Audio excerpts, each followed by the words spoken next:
The story of the Olmstead decision begins with two women, Lois Curtis and Elaine Wilson, who had mental health diagnoses and developmental disabilities and were voluntarily admitted to the psychiatric unit in the state-run Georgia Regional Hospital. Following the women's medical treatment there, mental health professionals stated that each was ready to move to a community-based program. However, the women remained confined in the institution, each for several years after the initial treatment was concluded. They filed suit under the Americans with Disabilities Act, or ADA, for release from the hospital. The two women sued the state of Georgia. Attorneys Sue Jamison and Steve Cayley of the Atlanta Legal Aid Society took their case to the Supreme Court. The case was called Olmstead v. LC, referencing Tommy Olmstead, Georgia's Commissioner of Human Services, and Lois Curtis. The case attracted attention from media outlets and activists. Jamison remembered, "We were climbing the steps of the United States Supreme Court, moving through hundreds of people with signs, many in wheelchairs, who had spent most of the previous night in a disability civil rights vigil." On June 22, 1999, Justice Ruth Bader Ginsburg announced the court's decision in the case. The Georgia Department of Human Resources and Georgia Regional Hospital had violated the 1990 Americans with Disabilities Act. The case declared that unjustified isolation due to disability was a form of discrimination. Wilson was placed with a caretaker and took public speaking training to become a more effective self-advocate. Curtis eventually moved into her own home and devoted time to her art. In 2011, Curtis met President Barack Obama and gifted him one of her original paintings, a self-portrait. Curtis, Wilson, and Jamison's work allowed many more people with disabilities to live independently. 25 years ago, the Olmstead decision helped open doors for thousands of people across Kentucky. Olmstead confirmed the idea that no one should be separated from society and denied the right to make decisions for themselves. Community living is a civil right. People have the right to choose their communities and the right to access the support they need in their home rather than within a facility. Bobby and Robbie both took some time to share their stories and talk about how important it is to be able to live independently and outside institutions. My name is Robert Messengale. I go by Robbie, and I am from Savannah, Georgia. I use my phone for my, as you can tell, my house is smart operated, so I basically use my phone for everything, lights, everything, and I have it like she's a computer device. I use my voice to turn on lights, operate the garage, stuff like that. I volunteer the Northeast Y. I do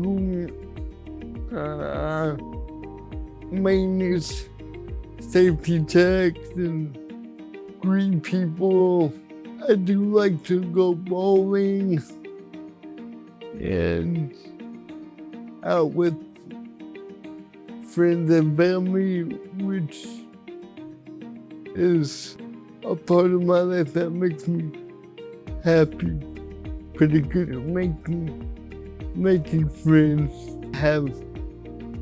having my own space to sleep, having my meals, to be able to pick my own meals by having what I want to eat be prepared for me, having to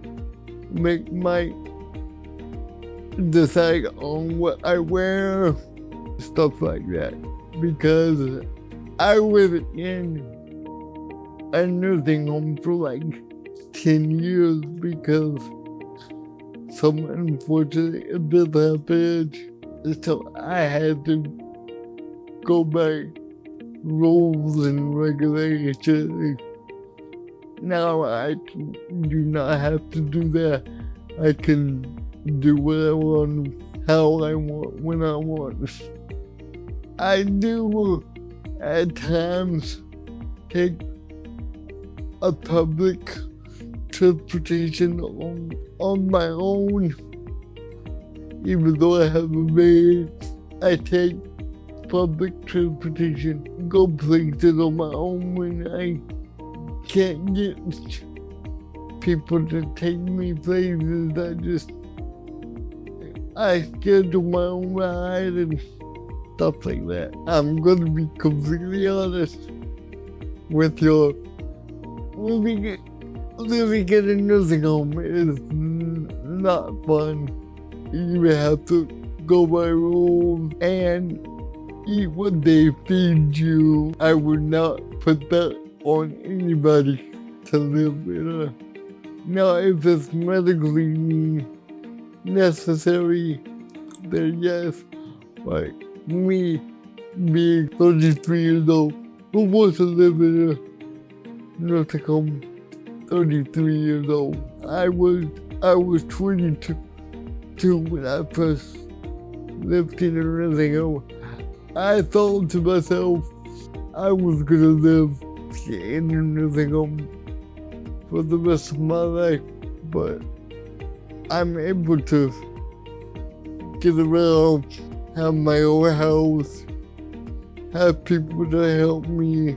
If it's necessary, then you go to a nursing home. But for me, it's not necessary. I feel like you have to get up at a certain time.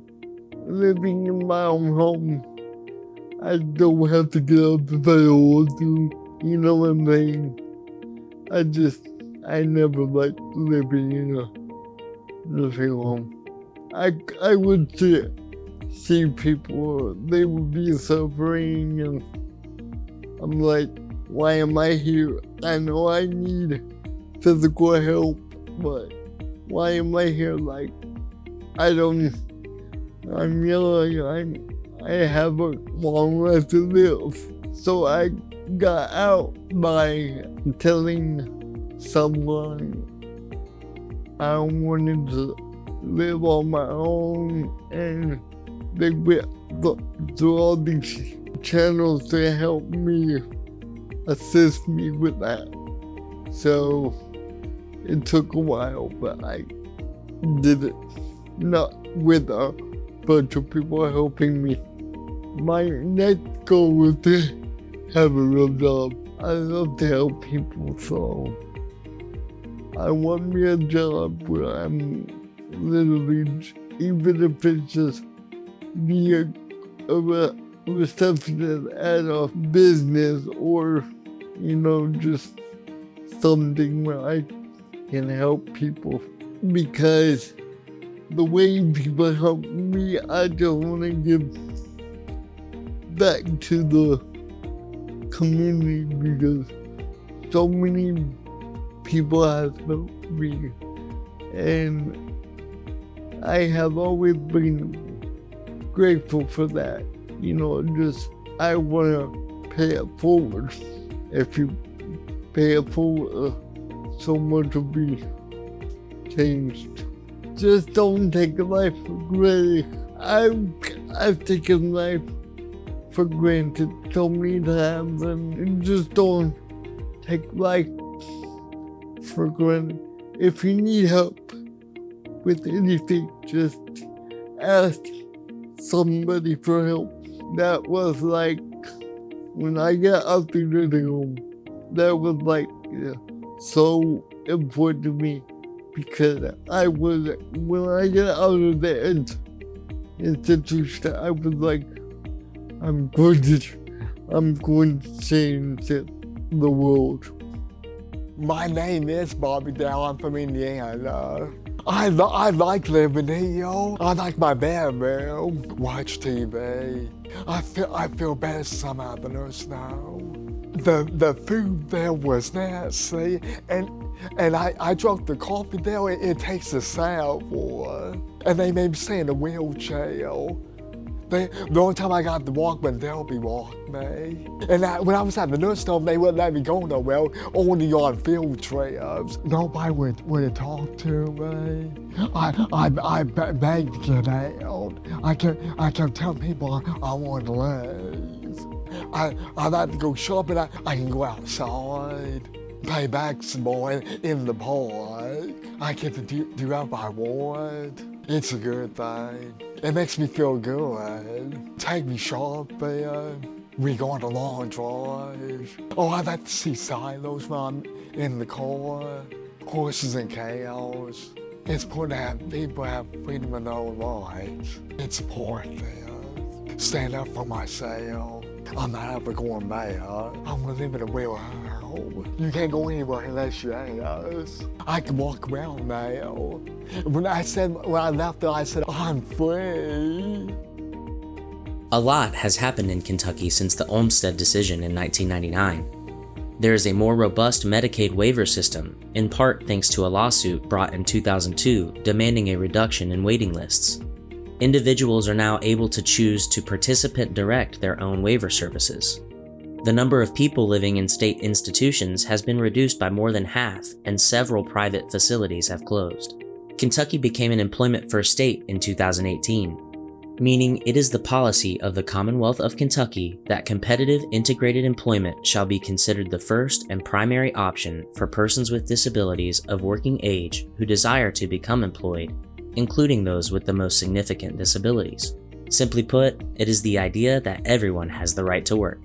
The Centers for Medicaid Services Settings Rule has been implemented across the state, ensuring people receiving Medicaid waiver services have choices about how they spend their days, access to privacy in their homes, choice in staff and housemates, and much more. My Choice Kentucky was established to ensure people have as much control over their lives as possible. Through innovation and creativity, with the voices of people with lived experience leading the way, Kentucky is working to ensure that the promise of the Olmstead decision includes real opportunities for people to choose how and where they receive the services they need. This means people should have the opportunity to live in their own homes, have a competitive job earning wages similar to their coworkers without disabilities, have access to quality healthcare, choose who they associate and make friends with, and most importantly, enjoy life. There is still much work to be done to ensure the full promise and potential of the Olmstead decision. We must continue to listen to the voices of people with lived experiences. Then, work together to make sure that every person can make their own life choices. These decisions make us who we are and show our peers and community who we want to be. To learn more about the Olmstead decision and other landmark moments in American disability history, visit hdi.uky.edu.